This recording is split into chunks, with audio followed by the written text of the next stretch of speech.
Hello, my name is Seo-Young Chu. I am 43 years old. I graduated from Yale in 1999. I was in JE. I live in New York City, by the way, so you might hear background noise as I'm recording this video. Cars honking, dogs barking, etc. So apologies in advance. I want to talk to you for a few minutes today about mental health and unhealthy mentalities at Yale and beyond. Like Rachel, I was in the Directed Studies program, also known as DS,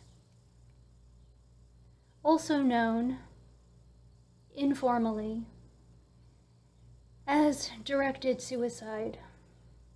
You can actually find an entry for this nickname on urbandictionary.com. It's a morbid joke, I suppose, but it's also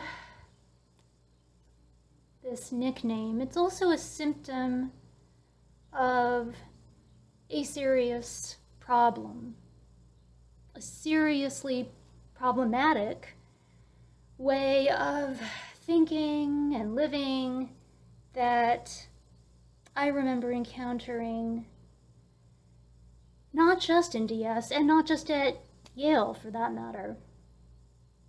At the heart of this problem is an illogical belief that in order to be successful, one must be willing to sacrifice one's mental health while simultaneously appearing to be mentally healthy. I used to think, if I'm healthy, maybe I'm not working hard enough. And if other people can tell that I'm struggling to balance everything, then maybe I don't deserve to be here. And let me tell you, this is not a sustainable way of living or thinking.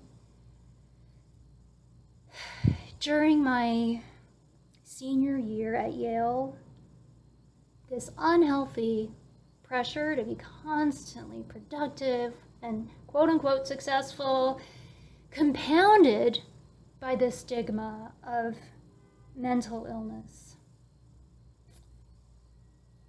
It was too much. I actually believed that the only options available to me were to excel or to die. And this mentality nearly killed me. Instead of attending commencement, I was in the hospital recovering from a suicide attempt.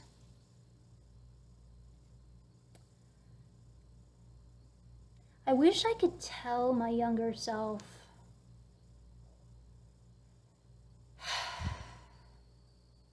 what I'm going to tell you now, which is that there is so much more to life than a toxic dichotomy between excellence and death.